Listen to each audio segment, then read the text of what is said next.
everybody. It's that time again. Matt Connarton Unleashed, and we are live from the studios of WMNH 95.3 FM in glorious, bright, sunny, warm, spring-like downtown Manchester, New Hampshire, and it is truly glorious. Also on Comcast 97 if you're in Manchester. Of course, streaming online, you can go to mattconnerton.com and click Listen Live for all your online streaming options. And today is Tuesday, March 9, 2021. So welcome, everybody. It is really, really nice out. It's supposed to be even warmer tomorrow here. So I do so love spring. And if you missed it, I did, in fact, declare March 1st as the first day of spring. And I have decided to quote, at the time, now former President George W. Bush, I am the decider. I don't know if you all knew that, but I decide now when it's spring, and I hereby declare it so. And I can't take it back. So sorry if you're a winter person, or maybe you like the cold, or you like the snow. You're one of those weirdos. You are SOL because it is SPRING. That's it. I hereby declare it so. And if you happen to see a weather report that indicates that there is some wintry weather still on the way, I hereby declare that in advance to be fake news. All right? And even if you see snow, who are you going to believe, me or your lying eyes? I mean, that works for, it works for politicians. It should work for me too, right? Am I right? Of course I am. Obviously, we've already established that. Welcome, everyone. I will, let me give the numbers if you'd like to participate in today's program. By the way, Rocky Huber, I do see you in the Facebook live chat. I did get your Facebook message. And yes, we will address that what you messaged me about. That is at the top of my list. But you can call us at 603-250-6007, 603-250-6007. If you'd prefer, you can text me at 617-917-4476. Tweet me at Matt Connarton. Email me, matt@mattconnerton.com. And, of course, you can always interact and opine in the Facebook live chat on the Matt Connarton Unleashed Facebook page.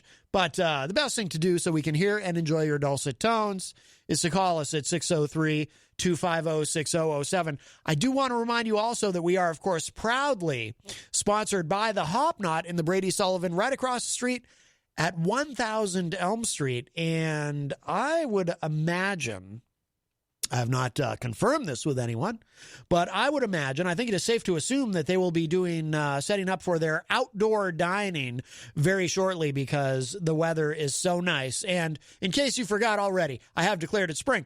So we can look forward to that. And it's such a great place. Please support your local businesses, local restaurants. The big chains out there, I don't know, like TGI Fridays or whatever. I'm not saying don't support them, but you know what? They're going to be fine. They're going to be fine. But local businesses have been particularly affected by this pandemic. And, of course, the bar and restaurant industry more than anyone else. I don't know if necessarily more than anyone else, but pretty harshly, right? So probably more than anyone else. I'd have to look at some charts and graphs to determine if that statement was 100% true. Perhaps I was speaking hyperbolically, but regardless, they have been affected. So please continue to support them, and we thank you. We're so grateful to all of you who have been so supportive of the Hop Knot. It is such a great place. They have delicious gourmet pretzels. They have craft beer. They have wine. They have trivia night every Thursday night. Friday nights, they have live music there. Such a great place. And the outdoor dining setup that they had pre-winter was very, very cool. And I imagine post-winter, which it is now, by the way. Did I mention it's spring? I decided it. So I would imagine the post-winter setup will be the same and equally as awesome. So please continue to support the Hop Knot. Great food, great service, and a wonderful family that owns and operates it. And by the way, they do everything very safely there. The staff is masked at all times, even out back in the kitchen. They wear their face masks.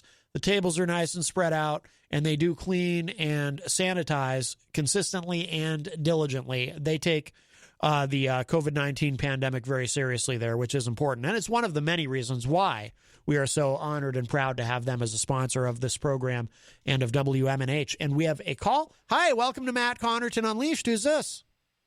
Hoo-ha.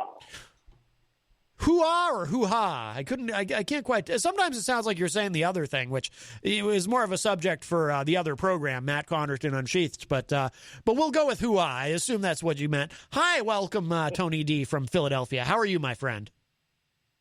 Did I see that you ate a well-done pizza yesterday? Oh, yes.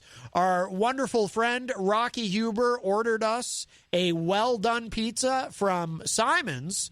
Shout out to Simon's, by the way, right here in Manchester. A great local pizza place over on Brown Avenue. And yes, it was quite wonderful. Thank you, Rocky Huber, for that. And it was, in fact, well done. I have now experienced, I had probably experienced it before, Tony, and just didn't realize it, but I've now experienced it with the full knowledge and cognition that I was enjoying a well-done pizza. It's not just for hamburgers and steaks anymore.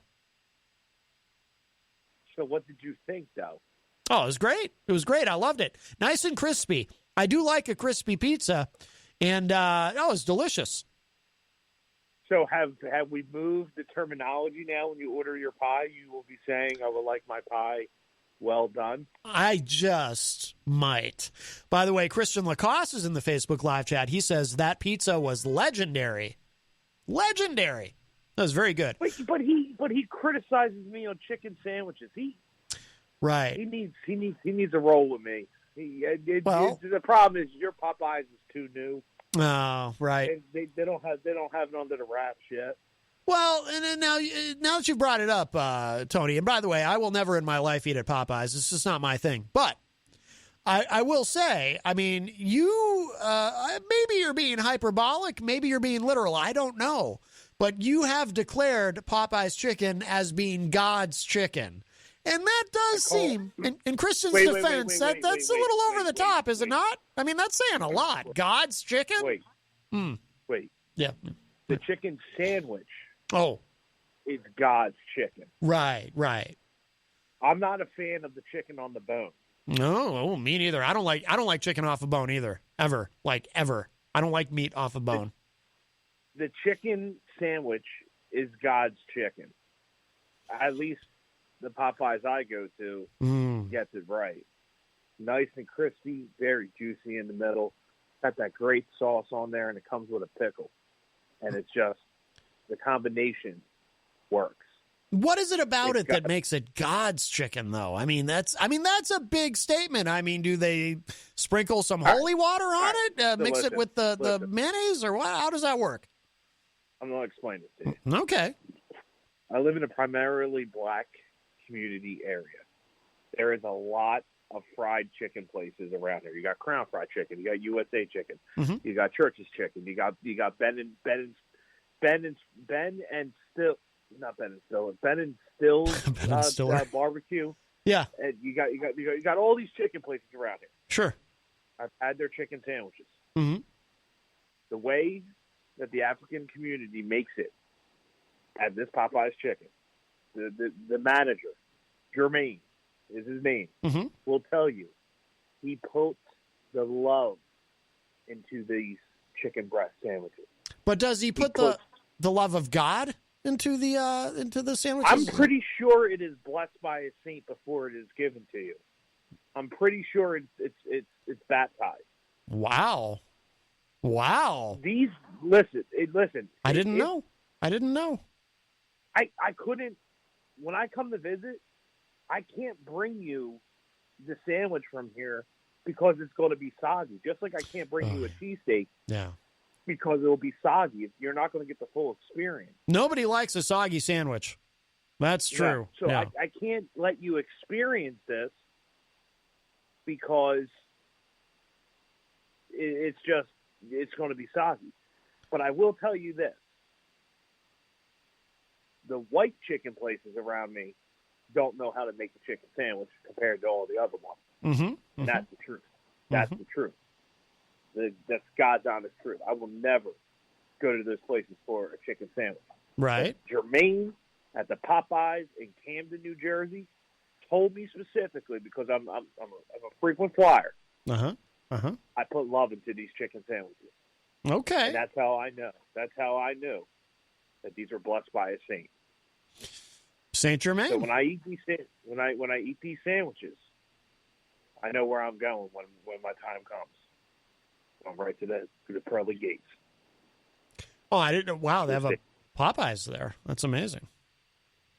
Yeah, well, no, I'm going to the pearly gates of God because he knows I had the God's chicken. Oh, right.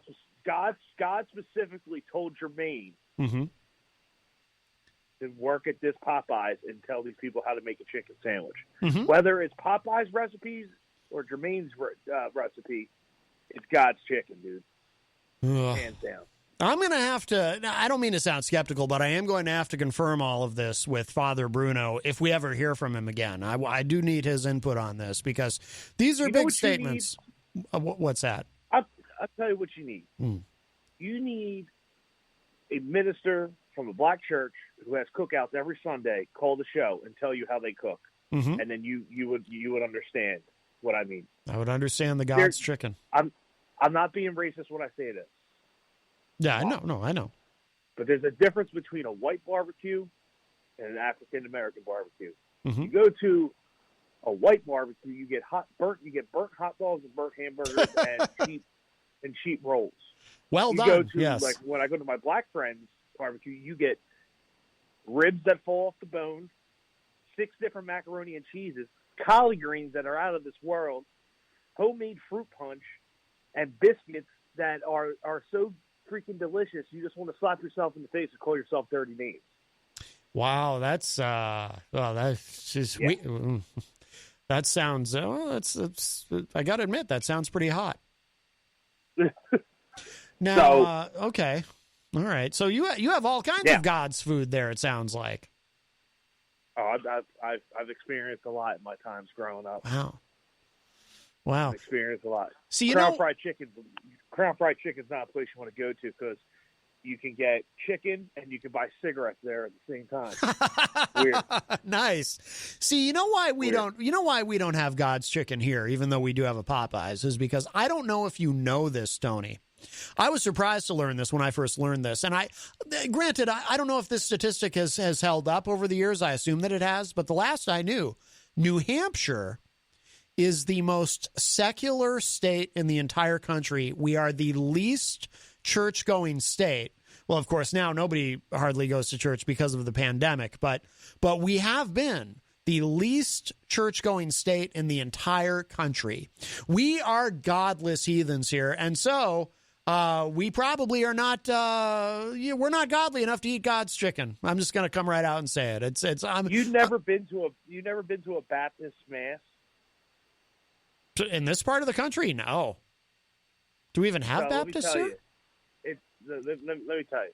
When you go to like a Baptist church, they have a breakfast, they have a lunch, and then they have an evening meal. It's about a 6-hour mass. They feed you? Everyone is here. Nobody told me this. Yes. Listen, man. The brothers got it. This is all the guys that I'm friends with when I grew up. They're all. A lot of my friends are African American. Yeah. And I've gone to these churches for a long time. Yeah. And they give you breakfast. They give you lunch. They give you an evening snack. I mean, mass is about 5 hours long. It's a long day. Yeah. That's a lot Sunday, of God. Yeah. Sunday's God's day, man. It's God's day, and all that. Well, I know. Food is blessed. But food is blessed. Here's the thing. I mean, is there a way to, like, can you go and you have some of the food and you get some of the God and then you kind of just sneak out for a while and then come back and you get a little more food and a little more God? I mean, can you break it up? You're going to this church dressed up in a suit. Yeah. You're going to be dressed real nice. Uh-huh. You're going to sing. You're going to dance. They're going to have you singing and dancing. You're going to be clapping. Yeah. You know, if you want to hear a real funny stand-up comic, you can't put it on the air unless you edit it. But there's a stand-up comedian by the name of Gary Owens. Oh, yeah. I know who that is. Yep. Yeah, he talks about the difference between a white church and a black church and the meals that come with the black church. Yeah. because he's married to African American woman. Yeah. He talks about both churches, and he says in his stand up, you go to a black church, you get ribs, macaroni and cheese, cornbread, dessert, 6 different types of velvet cake. Mm-hmm. You go to a Catholic church, the only thing they give you is dry wine and Holy Communion. Right. And that's true. And I was raised Catholic. I never went up and drank the wine, but you know, it's kind of disgusting, ain't it? You're all drinking out of the same glass. It seems like a bad idea. And of course now in our present circumstance, it seems like a worse idea than ever, yeah, I feel like I've been missing out. I've been missing out on all that food. Wow. Boy. Yeah. Oh God. That sounds like a long day. With this. Yeah. Got to get a pickle pizza. A pickle pizza? What? Yeah. Yeah. Why? With the ranch sauce. What? It's a new thing. Just tried it the other day. This new place, People's Pizza, just came out with it. Butter chip pickles on the dough. With a ranch sauce, well done. This sounds very intimidating. I like my nice predictable pepperoni and mushroom, and it's going out on a limb here with the pickles. Pickle pizza, man. I don't know. I haven't steered you wrong yet. I don't know. Pickle pizza. It sounds like something I could look up on urbandictionary.com and find something truly horrifying that I don't even want to know exists. I don't know. This is what we'll do. I'm nervous. I'm nervous. I'm nervous about the pickle pizza. Christian's your roommate. Mm-hmm. We'll make Christian the guy to try the pickle pizza. Right. Okay. He can pick the pickle and then if pizza. He goes, it's not bad. And then maybe you can have a slice. That requires me to have a tremendous amount of trust in his judgment. Oh, boy. Well, maybe. He is a kid, though. Right. So right. You kick back a couple natties, and next thing you know, you're eating pickle pizza. You might anything tastes good when you drink natural ice. Right. I don't know. I don't know. Pickle pizza. I'll think about it. I'll give it all the consideration it deserves. Oh, by the way, Crazy Joe really hates his fans. Oh, we have Crazy Joe news? Yeah, he really F's off. He really F's off his fans on his page. Really, he said the other day, he's like, I don't want your views. I just want your likes. Well, what? Yeah, he's very puzzling. So you're not blocked from his things. You can still see his pages and everything? Yeah. Okay. All right. Yeah. But he doesn't communicate with you directly, does he? Or does he? No, but I want the phone number that he keeps talking about that he has for his show so I can call. Yeah. I want to call so bad. Right. Yeah, I don't know. All he does is. I'll tell you what. Tom Gully's got a strong following now. Yes, Tom Gully, the Stone Green host, according to Not Even a Show. Yes, he's got a strong following now. Our friend Tom Gully. Yes. I think they were talking about tarantulas and cockroaches yesterday. Yeah. On the show. Ooh, I wouldn't want to talk about that. Those things are creepy to me. Yeah. So anyway, when do you think we're going to get these checks? You think by the end of the month? Oh yeah, definitely. From what I've been reading, stimulus money could go out as early as March 13th, but that's probably the absolute earliest. But yeah, within the next couple of weeks, I think they're going to vote on it tomorrow in the House, and then obviously Biden will sign it. And the IRS has gotten. Everyone hates on the IRS, but we'll give them this much credit. They've certainly gotten pretty efficient about depositing stimulus money, which is good. So $1,400 per adult under 80,000. Yep. and then you're getting another $1,400 per kid, per child, and then the tax credit went up for the child to what, $3,600. That I'm not. Unemployment. I'm not sure on the tax credit part, but. And then unemployment is at $300. $300, up yeah. Until September, and starting in July, you'll be receiving $250 a month per kid or something. I'm not sure about that part. Some of the details I'm a little unclear on, to be honest with you. But it's a 10-hour read, supposedly, to read the bill. Yeah. Yes. So. Yeah. But it's help is on the way, as the president said. I'm not going to lie. I kind of need it. I mean, I really haven't needed any help through this whole thing until my wife's hours got cut. Oh, no, I'm really? I'm really feeling the effects of it now. So, like, I actually, a guy at work was like, what are you going to go out and buy yourself a 75-inch TV with it? I said, no, actually, I'm going to pay bills that I'm 2 months behind on. Yeah. And he looked at me. I was like, I actually need it, dude. Yeah. I'm in bad shape. Like, I got electric bills that, the electric company doesn't care. They're still sending their bill every month. Well, they'll work with you, though, or at least usually, unless they're really hardcore. Well, yeah, they're working with me. Yeah. But you got to, during this whole last year, you had to pick and choose kind of like your bills. Mm-hmm. I mean, that's the way it kind of worked. You had to pick and choose what was important and what wasn't. Yeah. Oh, yeah. Hey, it could be worse. You could be in Texas and, wake up to a $6,000 electric bill or something. Ugh. Yeah, that was a crazy story, wasn't it? Yeah. Oh, yeah. Absolutely brutal. I feel terribly for those people. So did you also see that if by July everyone's we got herd immunity, that we could possibly be back to festival level of shows this summer?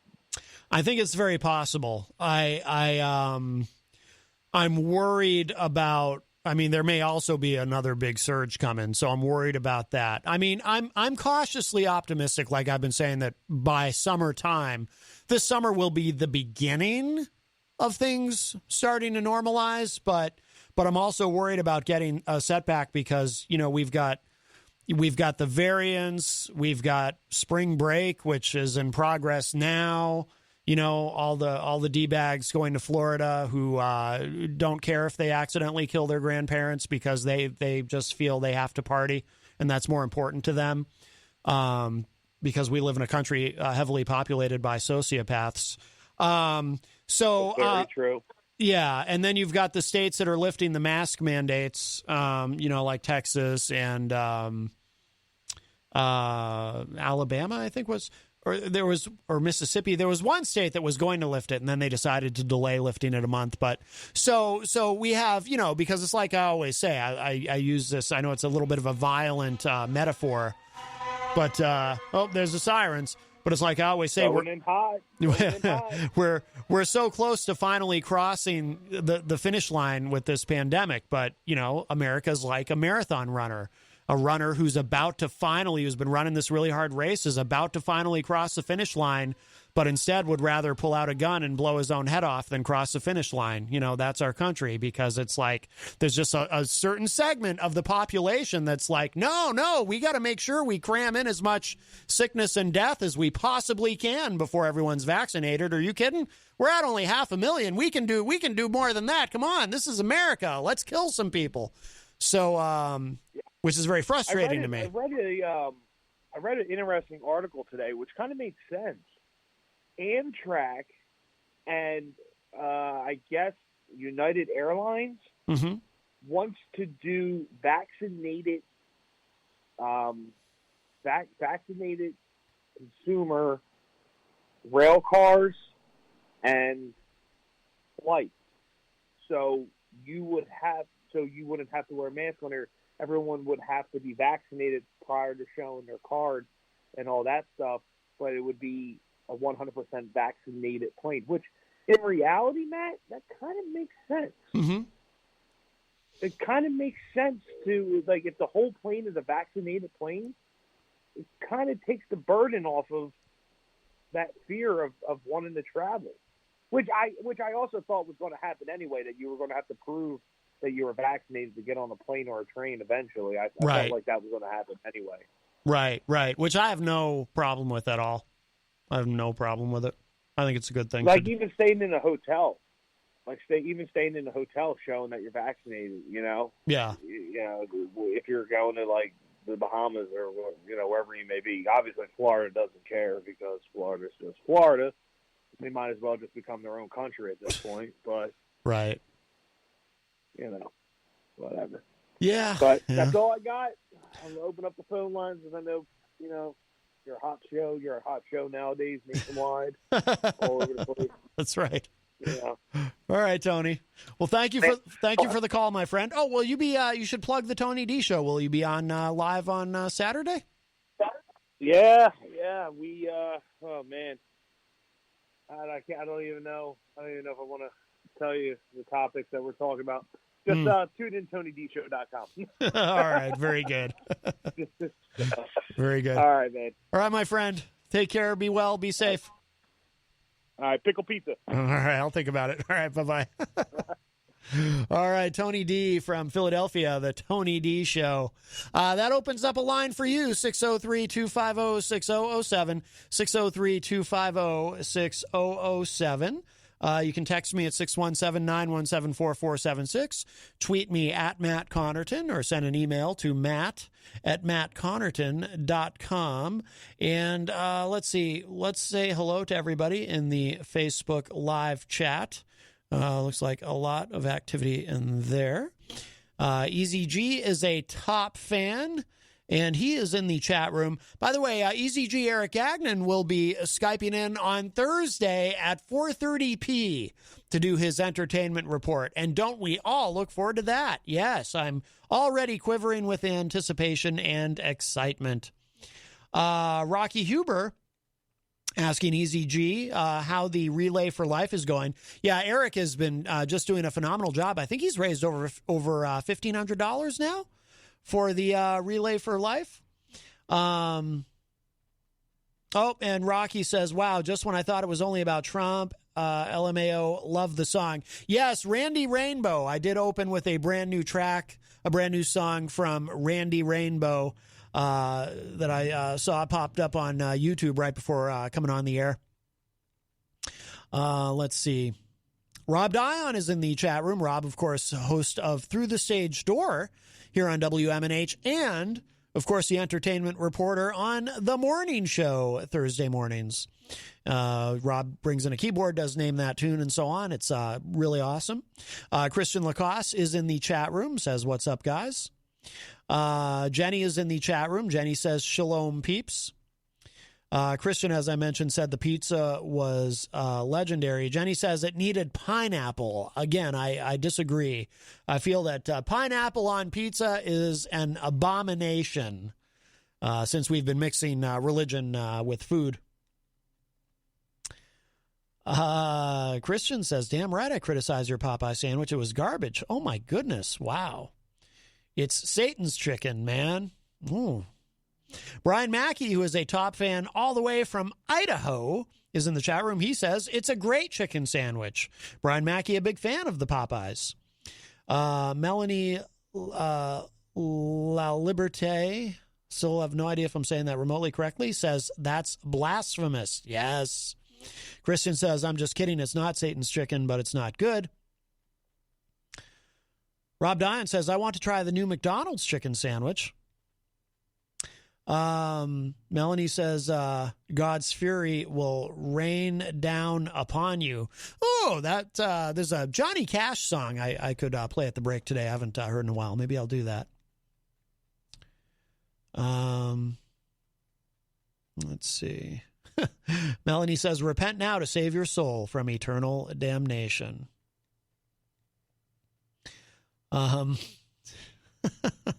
Rob says, wow, Vermont people take their chicken seriously. Let's see. John Hopwood is in the Facebook live chat and very upset with our friend Tony D. I think he feels Tony was being racist. I didn't take what Tony was saying that way. I think he was just, he was talking about food but that was new to me though. This concept, I had no idea that they served food in a Baptist church. I didn't know about that. John says he doesn't even know what Protestant denominations are. So all Baptists are black? I don't think that's what he meant. But no, I don't think Tony's like that. Stephen Philbrook, who is a top fan, says people are raving about pickle pizza. I definitely need to try it. I don't know. Jenny says, "Hey now, don't mess with my pickles. No way on a pie. No way. LOL." Right? Angela Philbrook says, "Good afternoon. Don't see you on Channel 97. Oh, is that not working? Let me just check here. Sometimes it does a weird thing where it clicks back. Let's see. Let me know if that worked. Gonzo is in the Facebook live chat. Gonzo says eggplant pizza. Now, I'm curious, by the way, so, Gonzo and, there's always beef. There's always these feuds going on. Gonzo's still locked in this terrible feud with John Hopwood. But the polling data did show that 12-1 people favored John Hopwood unblocking Gonzo on Facebook. Mary LeMay is in the chat room. Hello, Mary. Oh, Gonzo confirms I'm still blocked by Hopwood. And let's see, we have a call. Hi, welcome to Matt Connarton Unleashed. Who's this? Hey, it's Eazy-G. Eazy-G, Eric Gagnon. How are you, my friend? Hey, I gloat a little bit now, but I Facebooked you a messenger on Saturday, and I said, looks like Christian Cage is going to be the new guy in AEW, and I was right. Christian Cage is the new guy in AEW. He was the big surprise. But apparently got a lot of blowback on social media saying they're going back to the TNA rules, bringing back guys that are all washed up in WWE. Well, Christian Cage, so he's 47 years old, so you naturally have a bias against him because you don't like it when the older guys come back to wrestle. But right, even gone for a while now, and 7 years. I agree. One guy said, they bring back a guy for a big splash, and then sooner than later he's out the door, all injured. Well, he had a series of concussions, which I believe is why he retired. But apparently he's recovered.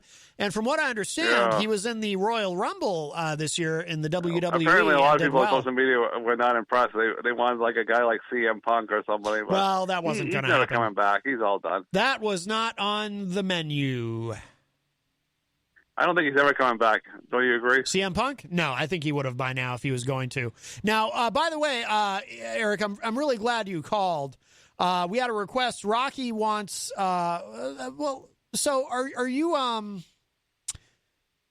Rocky's asking, was Eazy-G right for calling for an investigation? Into because you wanted to get to the bottom of.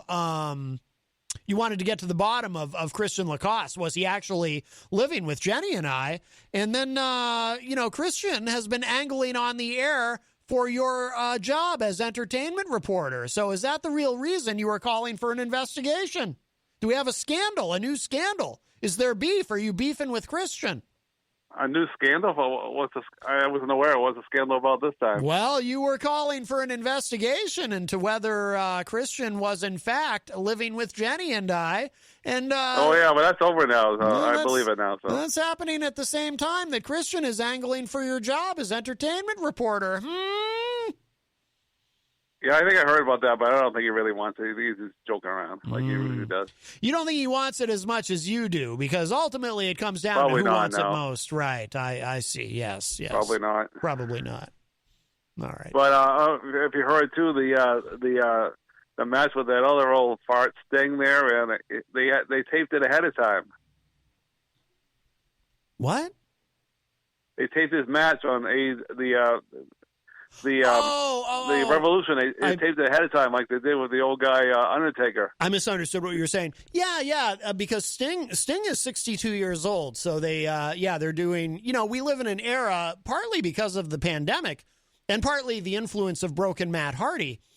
We live in this era of cinematic matches, like they do with The Fiend and whatnot. These matches that don't take place in a traditional wrestling ring, right? And, so they did that. Of course, he won. Sting. Though they weren't going to bring him back and throw him in the ring and have him lose. Right. Of course. Yeah. Oh yeah. Then the end of the show there had that supposed to have that big explosion, and I guess they had a major malfunction, and a lot of people complained. Boo-hoo. That's right. The barbed wire match. The exploding barbed wire death match or whatever it was. There was supposed to be an explosion at the end, and it ended up just being some sparklers. There wasn't one, though. It all backfired in their face, and a lot of people complained, said, boo-hoo. Yeah, apparently it was pretty bad. I actually found it on, I was able to find it on the YouTube. And, it was pretty abysmal, a pretty abysmal ending. Yeah. Yeah, they said it was a lot of hype, for the new guy to come to town, and they said a lot of people didn't approve of the new person. Mm-hmm. But time will tell. Yes. But apparently, Chris Jericho is not going to be wrestling a lot going forward. I guess he's going to be doing a little less wrestling and a little more commentary because they get new shows now for AEW on like the YouTube. Mm-hmm. Well, Chris Jericho, he's in his 50s. He probably doesn't want to be in the ring every week. But they got a couple of new shows now. I guess they're going to be on like the YouTube or something, or with the young guys coming out the pipe for AEW. I guess. Well, they have a show called AEW Dark, which is, I believe, YouTube only. Which is they call it, because in the business they call it. And they got some other new show coming. That's why they brought in a Big Show guy now. And yeah. He's going to be doing some commentary. Well, it's a big show. But I wonder now they went over to AEW, does that mean he'll never go to the WWE Hall of Fame? That's a good question. Will Vince hold a grudge? I doubt it. Because it looks like they're not going to have the 2021. Nobody inducted this year for the Hall of Fame, and they haven't even announced when they're going to do the 2020. And if they do it at all, it's going to be virtually, which that'd be terrible. They can't seem to make up their mind if they're doing it or not. I don't think anybody cares about the Hall of Fame anymore. So I think it's that's cool. why they're not rushing for it. I always like the Hall of Fame, but they got to figure out. Well, I don't even know if they announced a date for. They must have, right? When WrestleMania is this year. Obviously, it won't be in front of a big crowd. Well, they're gonna have some. They're actually gonna have some. They're gonna have some crowd because it's in Florida. Yeah, I know. They don't follow the rules of course, some in Boston Garden and some of they're going to have limited fans now in Boston, but they're going to have some fans. The tickets are going on sale now. They had fans for the Super Bowl. I don't think there was any problems there. So, there might have been, but we didn't hear about it. Right, they spread everybody out and they limit the capacity. Yeah, because they're having it where Tampa Bay plays, and it's a huge stadium, so they can show the business there. I'm sure there won't have any issues. It's wrestling fans, right? Yeah. Oh boy. Oh boy. But the world of wrestling. Oh yeah, they also hear the big news that President Biden's giving his first press conference on Thursday evening, talking about the COVID. Yes. Well, press conference or addressing the nation? When is he addressing the nation? I think it's a press conference, they said.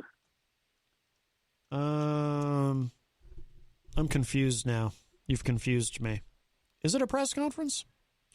That's what I wrote down on my piece of paper here. It says press conference. Let me see. They don't know what time, though. Everything's secret. I'm assuming it's 8 o'clock, usually. That's usually when they... Maybe they'll address the nation. I don't know. He'll be on TV to do something. Either address the nation or press conference. No, he's going to address. He's going to address the nation. Yeah, this will be his first primetime address on Thursday night. Oh, so we'll be. Oh, it'll just be a address. No reporters. Correct. It is to mark the 1 year anniversary of COVID-19 being declared a pandemic. Oh, all right. Yeah.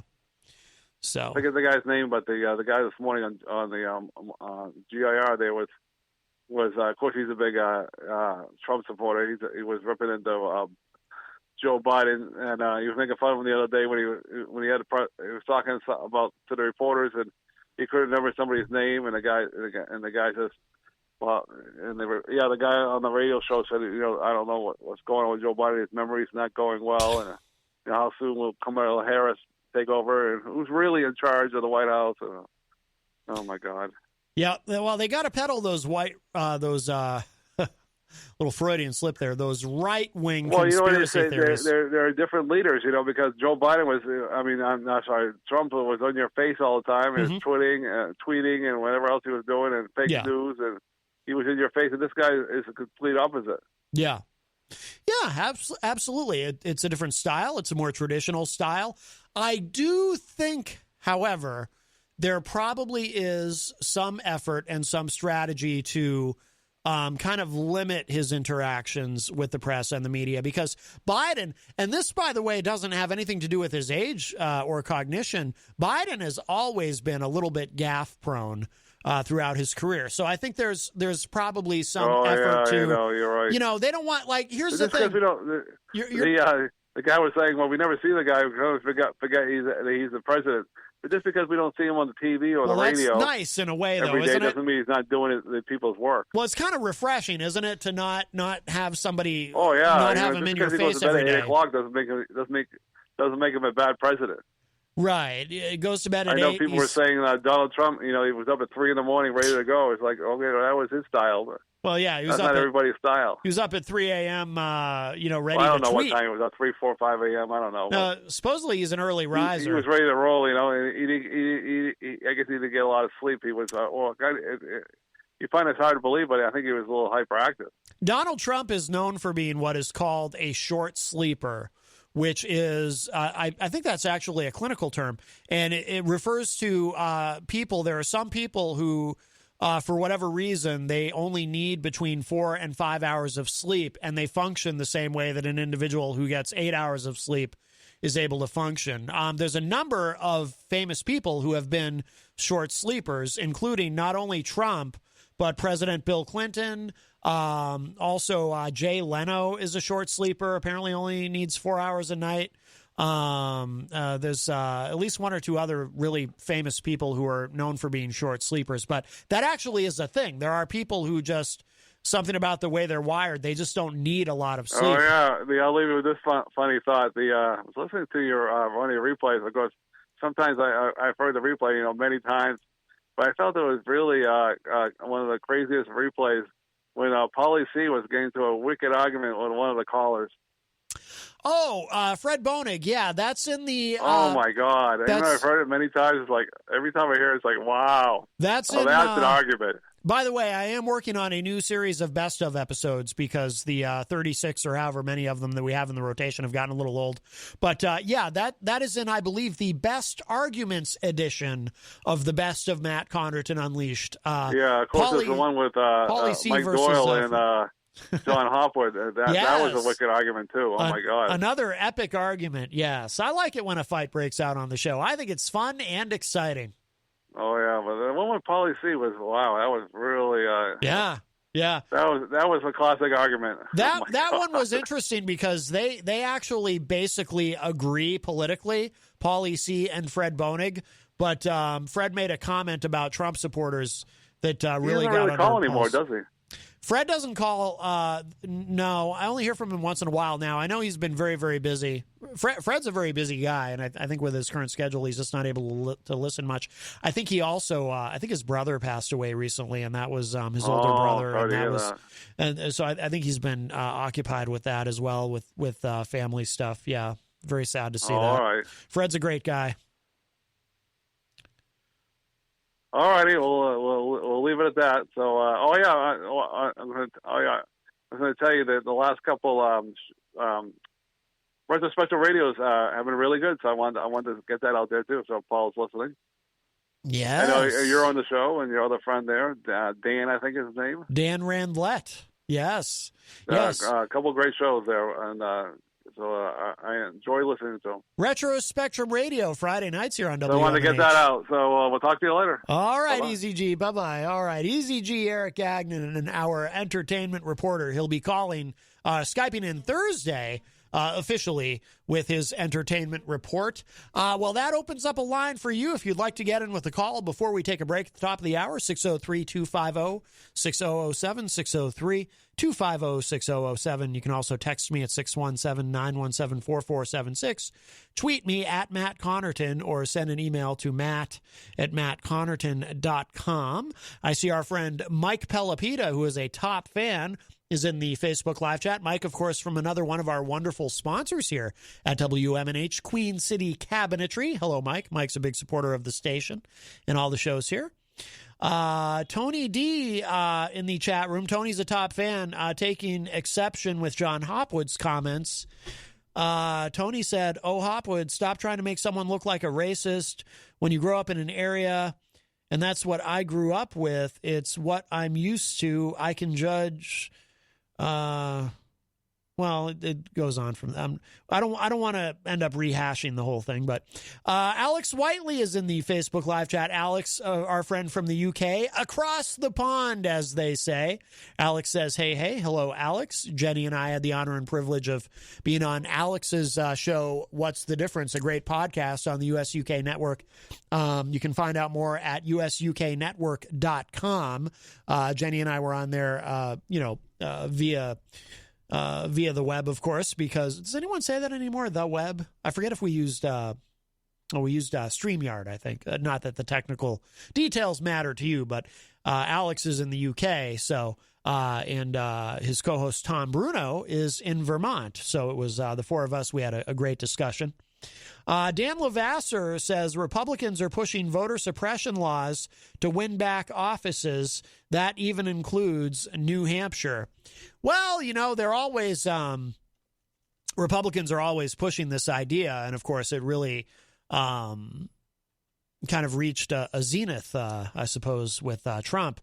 This idea of voter fraud. There's rampant voter fraud everywhere. I've been hearing that for years, and it's just so interesting that. When Rudy Giuliani, of course, for example, I haven't seen Rudy in a little bit in the media, but when Rudy was, pushing that whole thing along with those other attorneys about, voter fraud, remember the press conference that he had in front of Four Seasons Landscaping and so forth. He kept saying, we have all this proof, we have all this evidence, blah, blah, blah. And would say these things in the media and go on Fox News and say these things and OAN or OANN or whatever it is and Newsmax and say all this stuff. Then when they get into a court of law, the case ends up getting tossed because once they're inside a courtroom under oath, where if you lie, because you can lie to the media all you want to, but if you lie after putting your hand on that Bible and being sworn to tell the truth, the whole truth, and nothing but the truth. If you lie, then you might end up in prison. So once they were in a court, they couldn't repeat any of these things, and the cases get tossed out. But it's very effective with the Republican base. They eat it up. And I've often said, when I first started getting involved in political media here in New Hampshire, when I was Gary Hopper's co-host on his show for a long time, I would meet these Republicans who would talk about, they would tell these very interesting stories about, I was at the polls on election day, and I saw this bus pull up with an out-of-state license plate, and then I saw all these people getting off the bus, and they all, they looked like they weren't exactly from here, if you know what I mean. And then they would all go into the polling place, and they would all vote Democrat. And then they would all go back on the bus. And then I was so upset, I followed the bus to, turns out they went to another polling place, and then all the same people got off the bus. And they didn't speak English, and they went into the polling place, and they all voted Democrats. And then it's like, and you hear this stuff, and then you say, oh, wow, well, that sounds pretty damning. Where can I see the pictures of this? Or surely you took some video of this happening, and oh no, my phone wasn't working or something. I didn't get any pictures or video of it, but it happened. It happened. There's all this voter fraud. Oh, really? Okay. So, if you want to make voting harder because there is actual voter fraud taking place, I'm open to that. If there is fraud, then we need to address the fraud. But show me the fraud. Because if you can't show me, here's the thing. If it's just a solution in search of a problem, I'm not interested. I'm interested in solutions to actual problems. If there's no problem here, then you don't need to solve it by making it harder to vote. So, I mean, the game is fairly obvious here, isn't it? Tom Blanchard is in the Facebook live chat. Tom says, didn't Biden just sign the bill for everyone can vote? Well, what happens is now, I assume you're talking about the COVID relief bill. That has gone back to the House, and they're either going to vote on it tonight or tomorrow, by tomorrow afternoon at the latest, I believe. And then, of course, it goes to the president's desk, and he'll sign it at that point. And then hopefully things begin rolling on that stimulus, on that relief package pretty quickly. Alex Whiteley says, I watched Athlete A last night, a huge eye-opener about the world of gymnastics and USAG in particular. People are gross. Yeah, I have not seen that Athlete A. I know of it. I know what you're referring to. And a lot of it's very, very scandalous what goes on.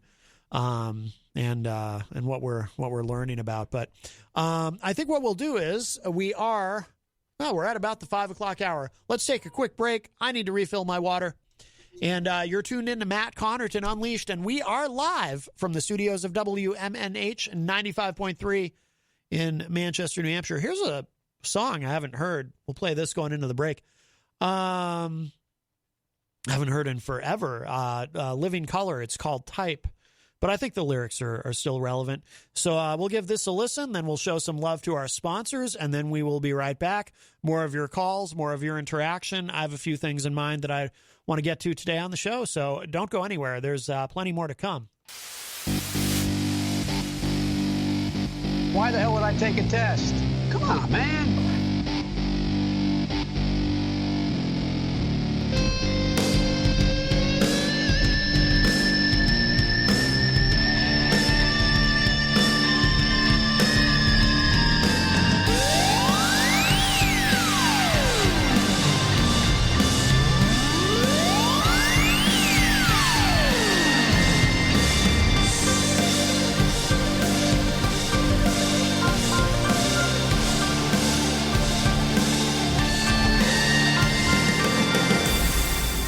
Hey, everybody. Welcome back. It is hour number 2, numero dos of Matt Connarton Unleashed, and we are live from the studios of WMNH 95.3 FM in glorious, warm, sunny, I mean, the sun's going down, but it's still out, downtown Manchester, New Hampshire.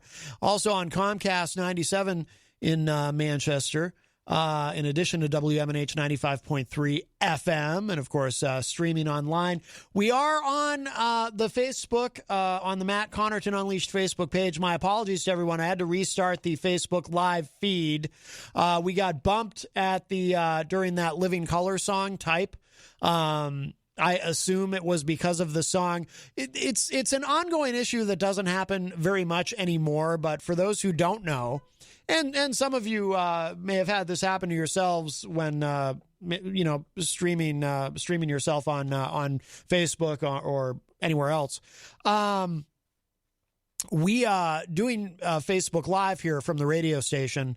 What very often happens is, well, actually, it doesn't happen very often anymore. But what used to very often happen would be if we allowed the music that we were playing, be it during a break or at the top of the show or at the end of the show or whatever, if we were to allow the music, not just the talking, to go out on the Facebook live feed, Facebook would end up blocking the video. for copyright reasons. And when that happens, I get a notification on my phone, the video's been blocked, and then I have to appeal it. I have to appeal the block and say, look, we're a federally licensed FM radio station. We're discussing politics and current events, and all content is used for that purpose, etc. And then 9 times out of 10, they accept the appeal, and then they unblock the video. So when the video disappears, it's not gone forever. It just gets blocked temporarily. But that doesn't happen much anymore, because what we found is if you do that enough, if you keep appealing, when they block you, and you explain to them what you're doing and you're broadcasting from a radio station, after a while they leave you alone. So that's why now it only happens once in a great while. It's very rarely an issue now, and I'm able to just do the show and play the music and whatnot. I don't have to worry about muting the music out or anything like that. It just plays through fine. But every once in a while I still get hit, and I assume that's why. Or it could have been something completely unrelated to that, and I just got hit because of a random glitch.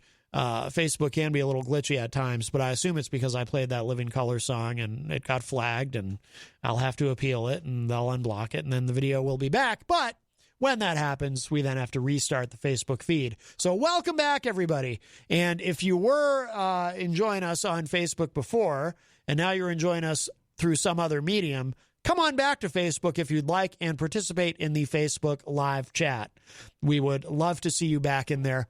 That is one of the ways you can participate in the program. Of course, you can also give us a call at 603-250-6007, 603-250-6007. You can text me if you'd prefer at 617-917-4476. Tweet me at Matt Connarton, or send an email to matt@mattconnerton.com. And, of course, you can interact and opine in the Facebook live chat. But the best thing to do, of course, give us a call, 603-250-6007. And I do want to remind you, of course, we are proudly sponsored by the Hop Knot in the Brady Sullivan, right across the street at 1000 Elm Street. Delicious gourmet pretzels. They have craft beer. They have wine. The outdoor dining should be resuming soon, because it's already very spring-like out there. So we look forward to that. Actually, when Jenny and Christian and I came down yesterday, we noticed that Margarita's downstairs, which is right in the same building as us on the first floor, they've already set up their, their, what would be the term? Not fencing, barricade, for when they do the outdoor dining. So many restaurants have had to do that at the beginning of the pandemic. And, of course, we're a year in now. We were talking about that earlier. President Biden will be addressing the nation on Thursday night about being 1 year into this being officially declared a pandemic. But there is light at the end of the tunnel, my friends. There is light at the end of the tunnel. So, but we are very proudly sponsored by the Hop Knot. Speaking of which, by the way, the staff there is fully masked at all times. They clean very diligently and consistently, and the tables are nice and spread apart. So they're very committed to keeping it a safe place for you to go. You can get carryout if you get a face mask that says the Hop Knot on it. They sell these really cool looking masks. They're only $10. And then if you wear the face mask, you got to wear a face mask to enter the place anyway. But if you're wearing your Hop Knot face mask, when you go to pick up food that you're getting for carryout, you get 10% off your order. That's pretty cool. So anyway, we'll get to some stuff, and everyone who returned to the Facebook live chat, hello. Charles Richardson in the Facebook live chat. Charles says, yo, from, of course, the Charles Richardson Show and Raw Talk Online. So welcome, sir. Nice to see you in there. Our friends at Raw Talk. Melanie Laliberte says, see God's fury, referring to some of the discussion that we had in the first hour of the show. Alex Whiteley from the UK says, what did you press? Haha. No, it wasn't me. It was Facebook. Wayne Noel, who is a top fan all the way from Michigan, says, happy Tuesday, Matt. By the way, what do you really have in that water bottle? Well, this water bottle, yes. Well, I can assure you, this is water. That's all, we're really allowed to have in here. We're not supposed to have food and beverages in here, but, water is okay. So I'm drinking water. It is so important to be hydrated, my friends. Very, very important to stay hydrated at all times. Well, there you go.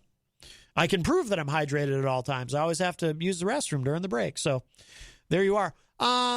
Let's see. A couple different things we can go with here, but I saw Alex Whiteley mentioned in the chat room about, and it was in the previous hour, that the video that got blocked, so I can't see the comment now. But he was saying thank you to America for all the support of Meghan and what's his name? Oh my God, I'm blanking on his name. I'm not an Anglophile. I don't really pay that much attention to the royal family, although I've paid some attention to this because it's hard not to. Forgive me, Alex. Don't hold it against me. But Piers Morgan and somebody else had mentioned. Oh, Harry. That's right, Prince Harry. And Alex and Jenny both said Harry in the chat room. Thank you. I was going to say Philip, but Philip is Philip the 99-year-old who just had heart surgery? Is that Prince Philip? Tell you what, at 99, you might just... never mind. Anyway, all right, so I found it... Oh, and somebody else, too, was making a comment in the chat room about how much they dislike Piers Morgan. I want to play the audio for you, if you haven't heard it yet, of Piers Morgan storming off the set of the show that he was on. What was the name of the show? Good Morning Britain? Piers Morgan walks off the Good Morning Britain set after co-presenter Alex Beresford defends Harry and Meghan and then condemns Piers' treatment of them. And by the way, it is Piers. It's not Pierce. Most people say Pierce, but it's Piers, Piers. But, seeing someone walk off a show, to me, that's one of life's great joys. I'm fascinated by that. I like the drama of it. It has happened on this program. Actually, our friend, John Hopwood, who was upset earlier with our other friend, Tony D, he's walked off of this show a couple of times. I think in both instances, it was our friend, Dr. Jeff Cassell, who had upset him in some way. No, I'm sorry. In one instance, it was a couple other folks. But regardless, it's very exciting when it happens. Let's see. But Piers Morgan walked off the set, and then I guess he's done. He quit, or they fired him. Let's listen to this. If you haven't heard this already, here it is. They have had an overwhelming amount of negative press. I watched the program yesterday, and yes, they had some great press around the wedding. But what press is going to trash someone's special day? There was bad press around the engagement, before the engagement, and everything that has followed since has been incredibly damaging, quite clearly to Meghan's mental health and also to Harry. And I hear Piers say that, William has gone through the same thing. But do you know what? Siblings experience tragedy in their life, and one will be absolutely fine and brush it off, and the other will not be able to deal with it so strongly. And that's clearly what has happened with Prince Harry in this situation. He walked behind his mother's coffin at a tender age in front of the globe. That is going to shape a young boy for the rest of his life. So I think that we need to all take a step back.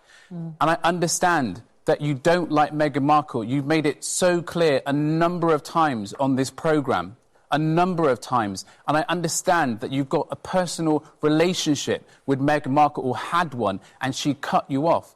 She's entitled to cut you off if she wants to. Has she said anything about you since she cut you off? I don't think she has, but yet you continue to trash her. OK, I'm done with this. No. Sorry, no. Sorry. Do you know what? That's pathetic. You can trash me, maybe, not my No. See you later. I'm being... Sorry, can't do this. This is absolutely diabolical behaviour. I'm sorry, but Piers spouts off on a regular basis, and we all have to sit there and listen. 6:30 to 7 o'clock yesterday was incredibly hard to watch.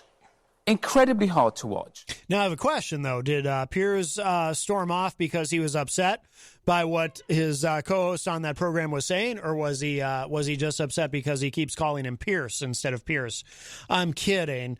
But, Jenny says in the chat they may name the daughter they are expecting Diana. I vividly recall, by the way, we do have a lot of Anglophiles in the United States, a lot of people here who are very taken with the royal family. And I remember when Princess Diana passed away in that terrible accident in the tunnel. I was working at the time at, some of you will remember Strawberries Music. We sold, at that time, when I was working there, at that time when Diana passed away, we still had cassettes, and you could get what they called a ca-single. Those have come back, by the way. It's amazing. But I remember vividly this. People were so passionate about Diana that Elton John, he released a version of Goodbye Norma Jean, Goodbye English Rose, I believe it was called, where, instead of about Marilyn Monroe, it was about Princess Diana. And it sold out so quickly everywhere that we couldn't keep it in stock. And all these people would come in, and they were looking for it, and they'd get extremely angry with us. This is how passionate they were. They were furious when we had to tell them, we're sold out of that, the new song. And they'd be like, what? And it got to a point where we actually put a sign up. It was the only time we had ever done anything like this for something we had sold out of. We actually put a sign up on the door coming into the store that said, we are all out of, Elton John's Goodbye English Rose. Don't know when it will be back in, just to try to keep some of these people from coming in and screaming at us, because it was very upsetting to them that we didn't have the song. I remember that. Eric Agnon, Eazy-G says, I believe Diana was murdered. Eazy-G, I did not know that you were a conspiracy theorist. My goodness. Anyway, but, the whole thing, I mean, there was speculation. I remember when Harry and Meghan Markle first announced their engagement, which, by the way, was particularly upsetting to me. This may sound selfish, but I was bothered because I'm a big fan of the show Suits. I think it's quite brilliant. And Meghan Markle played Rachel Zane on Suits and was leaving the show for this because of the engagement. And I was very upset. I took that very personally. I wrote her a letter that I never sent saying, how dare you? But, it's, it's a fictional character.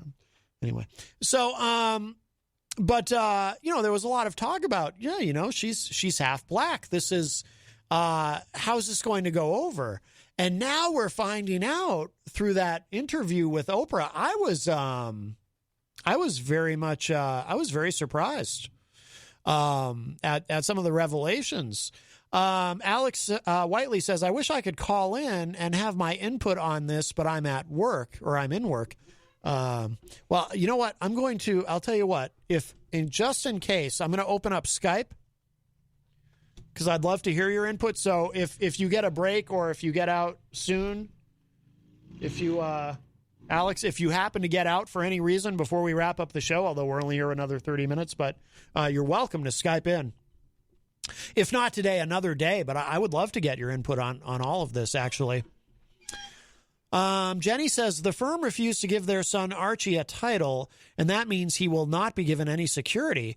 Given the way Harry feels about media, that is a big deal for him. And with the statements of concern for the skin tone of the baby, it sickeningly makes sense. Yeah, that was... now, I don't think, though, the last I knew, I don't think they revealed... I know they didn't... did we lose Facebook again? Oh, okay. Looks like it's all right. It kind of stopped for a minute there on this end, but looks like it's okay. Maybe it wasn't the song that I played. It might be Facebook being glitchy today. That happens a lot. But I don't think I mean, I know during the interview they declined to reveal who it was who, I guess someone specifically expressed concern over what the skin tone of the baby will be. And given Meghan Markle's, Meghan Markle's, I don't know why I can't say it, given Meghan Markle's ethnicity, Alex says it's working. Okay, cool. And, that's pretty racist. It's a pretty racist thing to be expressing concern over. No getting around that. So, but apparently people are very, now I don't know anything about this backstory that this gentleman, Alex Beersford, I think it was his name, the co-host of Piers Morgan on that program.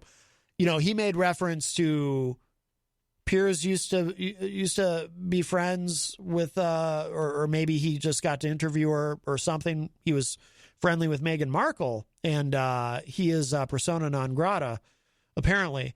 I don't know anything about that. Jenny says they did say regarding that comment it was not the Queen or Philip. Okay. But apparently now Piers is off that show. Mediaite is reporting this afternoon. Trying to scroll back up here. Quote, good riddance. Piers Morgan dragged by as many critics, defended by some fans after quitting the TV show. By the way, I will say, and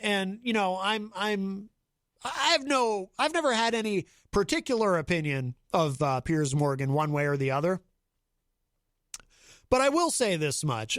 As we criticize and assess him, let's just keep one thing in mind. He did win Celebrity Apprentice. I just want to let's keep that in mind and maybe be somewhat measured in our because that is impressive, right? I mean, Anyway. Piers Morgan's critics, as well as some defenders, were out in force amid news that he quit Good Morning Britain after his controversial shots at Meghan Markle and Prince Harry. British news outlet ITV announced today that, quote, Morgan has decided now is the time to leave Good Morning Britain, unquote. While their statement declined to go beyond accepting his resignation, the news comes after Morgan walked off the show in anger of being criticized for his commentary on the estranged royal couple. Ooh, maybe I'll end the show today with Don't Look Back in Anger by Oasis. It seems appropriate. Ever since Meghan and Harry's bombshell interview with Oprah Winfrey, Morgan has been one of the couple's most vocal critics, blasting them for their, quote, betrayal of the royals and claims of racism against them. Morgan is reportedly facing an inquiry from a British broadcasting regulator after numerous complaints over his demeaning Markle remarks, as his detractors are celebrating on Twitter and calling it his comeuppance.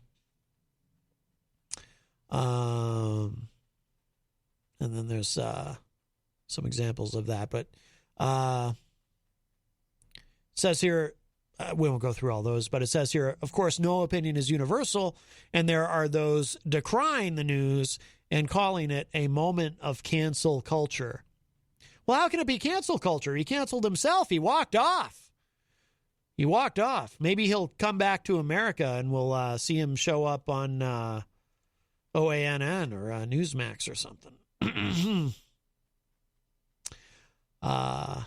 So there you go. I wanted to, let's see. Yeah, we have some time left. Oh, I bet. Alex, is that you? Can you hear me?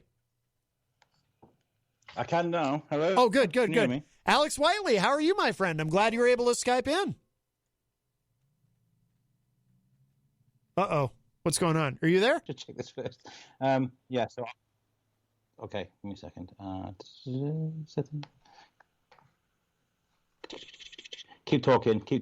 Check. 1, 2. Alex, can you hear me? Hello. Hello, I can hear you. Can you hear me? I can, yes. Yeah, I wasn't going to call in, but I thought I've got to weigh in. I've got to sort of say something about this. Yeah, please. Yeah.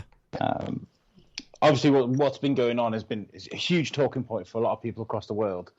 I don't know if us Brits can sort of take ownership of this, because obviously it's a It's a transatlantic thing, isn't it? You know.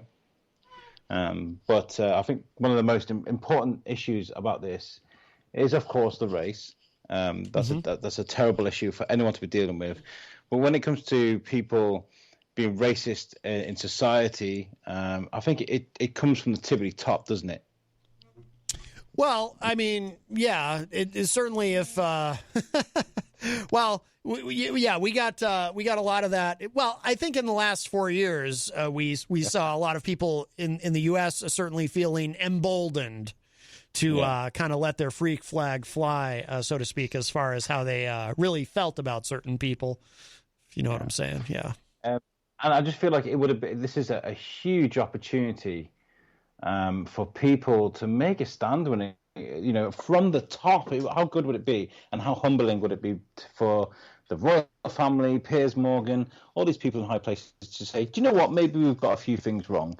Maybe we have looked at this in the wrong way. Maybe things are a little bit old-fashioned. But do you know what? Let's try and change. Let's listen to what's being said, and let's grow as human beings. And I think that's the huge opportunity that's being missed right now.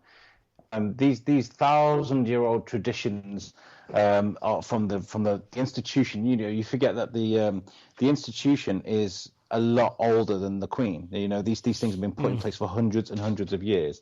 So there are traditions and rules and things put in place. You've all seen The Crown. You've seen the difficulties that the Queen's probably had, and most people in the royal family have had. But you know, things change, and society changes. And I feel like this would have been a great opportunity for them to say, let's draw a line in the sand and let's welcome people. And you forget, right, the implications that this has had. People have been saying, I'm not paying attention to this. I'm not going to, it's the royal family, I don't care.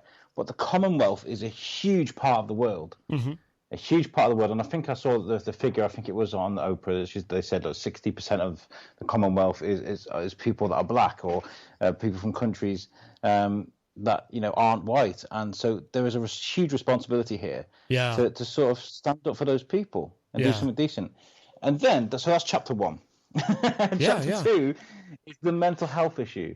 You know, she was saying she felt suicidal because, like, she was getting hounded by the press. I mean, absolutely hounded. And she was saying she needed help. They wouldn't let her access help, which is extremely dangerous. And that what they said was, but you know, I think what they were sort of implying was they didn't really care. That is that is shocking to me, by the way. That they just wouldn't help her. It's like, really? I mean, that to me is the most surprising thing of the whole thing. You know? Yeah. So these are the issues that I think are the most important. There is you know, mental health is important for everybody. And over here in the UK, there's been you know, a constant attack on funding for mental health across the whole country, and you know, this just goes to show that people just don't care about that sort of thing, you know. And Piers Morgan, he flip flops with everything, you know. During lockdown, he was saying things that I was agreeing with, and I felt disgusted in myself for agreeing with him. But this today just has reminded me what kind of I can't swear, a monster that Piers Morgan actually is, you know. Well, what can you shed any light on?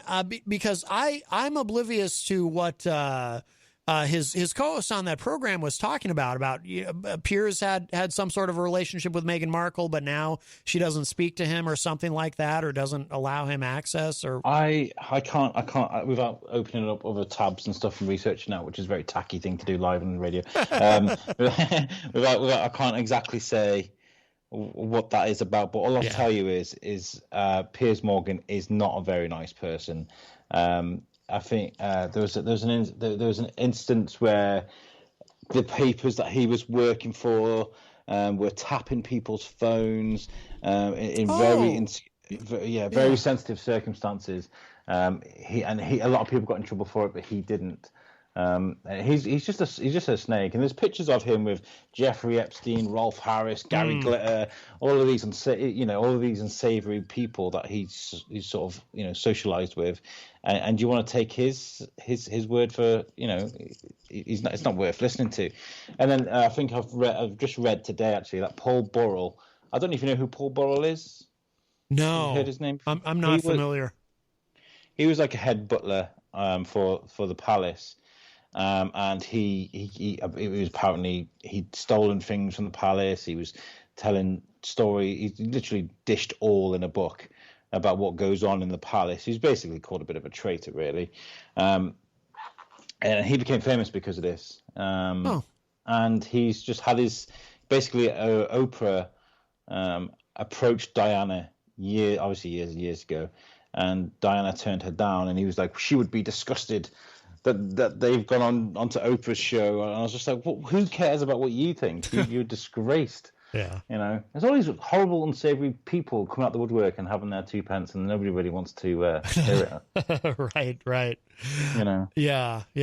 I mean, was there, so when they originally announced their engagement, Harry and Meghan, I mean, what was the reaction like there from where you sit? Were people kind of did a lot of the racism come out? Yes, absolutely, 100% from the get-go, and it still is today. You know, local newspaper, Facebook pages and stuff. They have the comment reels and stuff. And I'm a journalist. I'm a local journalist. I have to look at these things. I have to investigate, and I hate it because the comments in there are just vile. They're just so bad.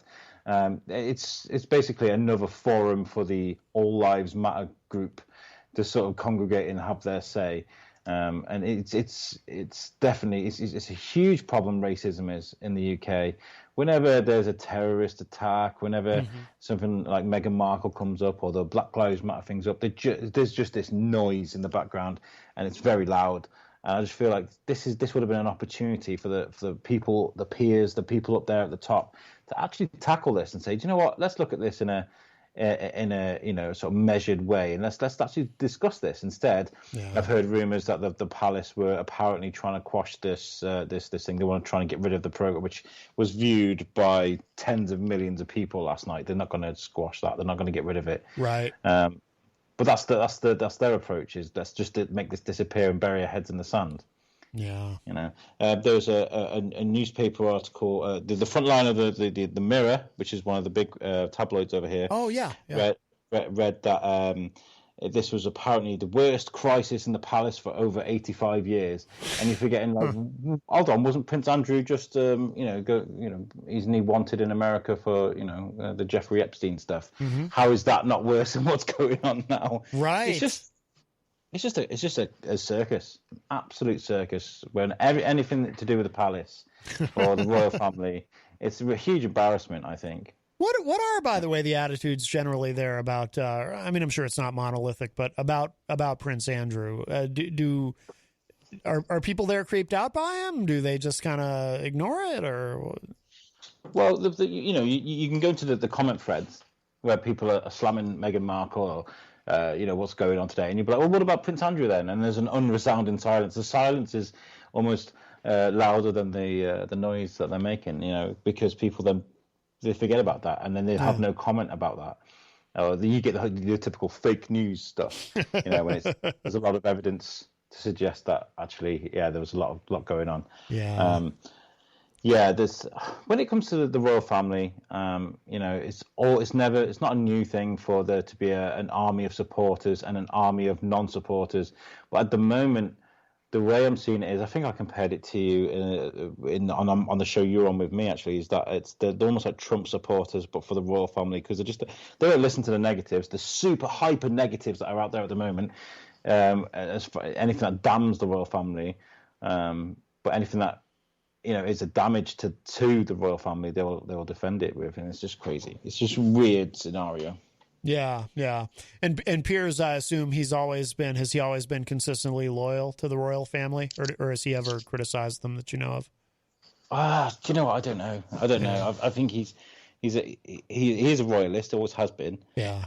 But I think he sort of flip flops with certain things. He has had his his typical views have always kind of been consistent, but then he'll say, like during lockdown, he's very much against, like he's always been he was always a Trump supporter during this whole Trump thing, and then towards the end he sort of switched sides. I know. I noticed that. Yeah, I noticed that. I would see him pop up on, because I don't haven't paid that much attention to him since he was on American television on CNN. But I remember I remember noticing he was beginning to criticize Trump on COVID-19 and the response to it. And he's not a great guy.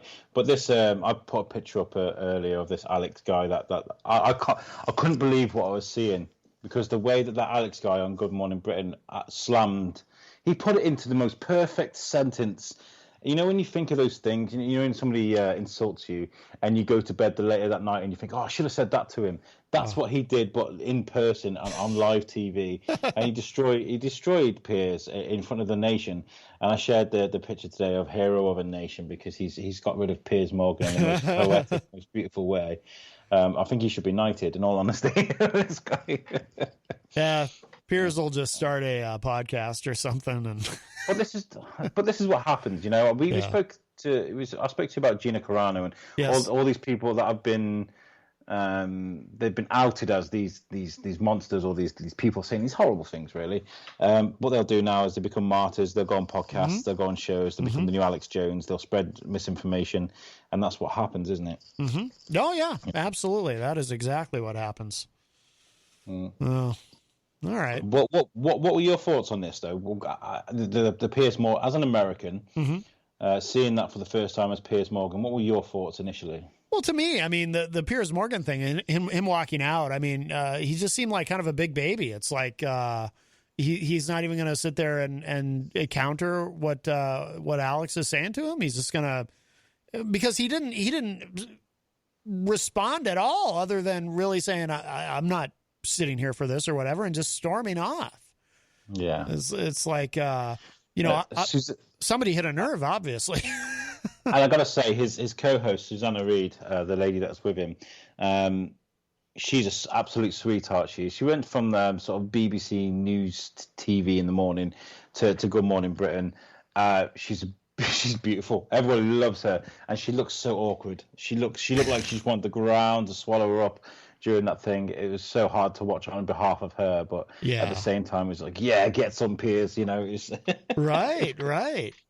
Yeah. But I think what we need to do is just remember that we need to be decent to each other. Yes. And there are important points brought up in this interview and with Oprah that need to be addressed. We shouldn't be arguing with each other. We should listen to because these are like things that keep getting brought up. It's not just the Meghan and Harry interview. We're talking about the Black Lives Matter stuff. We're talking about things that we've been talking about for a couple of years, you know, decades, but more prominently in the last couple of years, right. Because of the whole Trump has opened up the world of what that we're seeing right now, isn't it? You know, Yeah. And I don't necessarily see that as a bad thing, because all these problems are being outed into the world. Right. Yeah. Sunlight is the best disinfectant. Of course, as I say that, I can't talk about sunlight and disinfectant without thinking of Trump, because of, but that's kind of a different subject, and yet not. But, But yeah, I thought I'd have my quick sort of say on that thing before it disappears, because these sort of stories last for about 5 days and then they're gone with something else terrible, isn't it? You know, so yeah. Well, it'll be interesting to see if the royal family addresses this any further, or if they just kind of let it go away. Well, I think it's clear to say that the royal family members couldn't have their say if they wanted to. They have to ask permission from the institution, as they were calling it, because that's the way it is. And I think he's right. You know, sort of his dad and William, and everybody's sort of trapped in that sort of thing. And this is what needs to change: is these people need to have an identity. You know, they can't just be property of the UK institution of the royal family. It just can't be that. That's slavery, right? That's slavery. You can't do that to people. They've got their rights. That's right. Fight for the rights of the royal family. Yeah. God save the Queen. Right, nice chatting to you, Matt. All right, Alex. Thank you so much, my friend. Good to talk to you. Take care. All right. Bye-bye. All right, Alex Whiteley from the UK. That was nice. I'm glad he was able to. Skype in. Let's see. Well, we've got a few minutes left. If you'd like to get in with a call, you can. 603-250-6007. 603-250-6007. There was something. There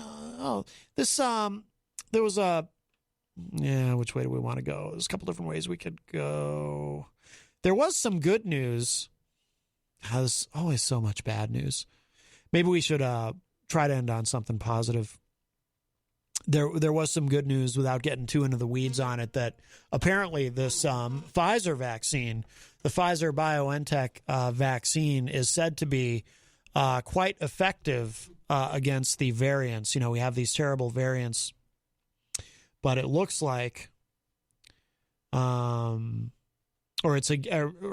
more specifically, this says, this is from CNBC.com, Pfizer vaccine effective against Brazil and UK strains. So that's good news. We need to keep vaccinating people.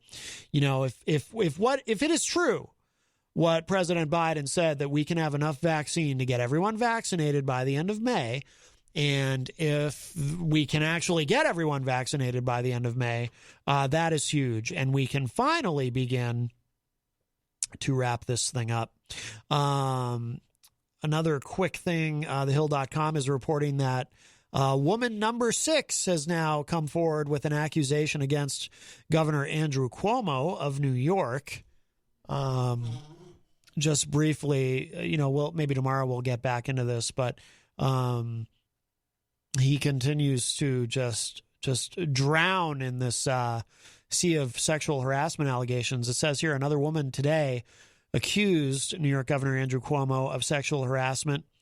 The Albany Times-Union reported the latest allegation, in which the woman recently told a supervisor in the executive chamber that Cuomo inappropriately touched her late last year at the governor's mansion.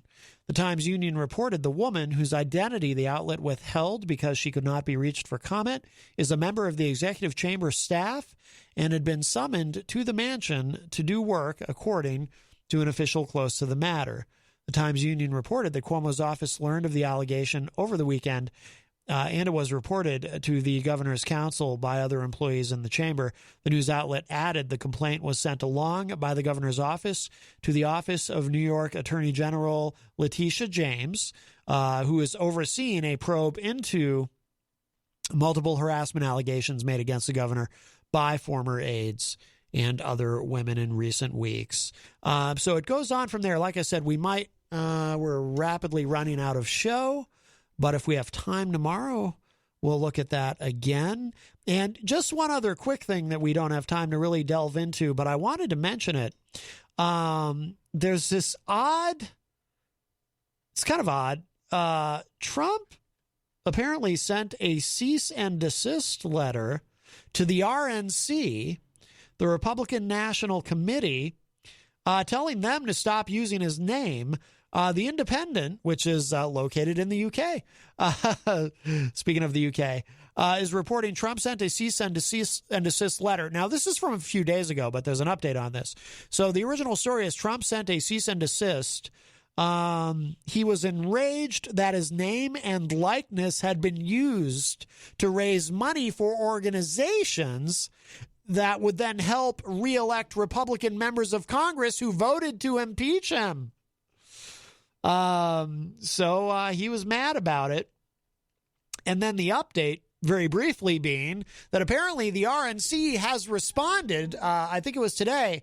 The RNC responded to Trump's cease and desist letter and said, you're a public figure, dude. We can use your likeness and name if we want to. We are on the same team, are we not? We're Republicans. So the RNC is not backing down. I just find this dynamic to be very interesting, but perhaps we'll explore that further tomorrow as well. Trump, as we know, not going away. Some people have said, why not just stop talking about him? Just let the guy go away. But, he's still the most popular figure in the Republican Party. And if he can stay out of prison, will very possibly be the Republican nominee in 2024. Trump is not going away, so we can't stop talking about him. We can talk about him a lot less than we used to, but we can't really stop talking about him now, can we? All right, I am going to play that. I love Oasis, one of my old-time favorite bands. I'm going to play Don't Look Back in Anger, the remastered version to wrap up the show in a moment. But thank you all so much. Thank you, Alex Whiteley, for Skyping in. Thank you, Eazy-G Eric Gagnon, for calling earlier, and our friend Tony D from Philadelphia and the Tony D Show as well. Thank you to everybody in the Facebook live chat. If you missed any part of today's show, it'll be up in just a little bit at mattconnarton.com. And I will be back tomorrow at 4 p.m. I will talk at y'all then.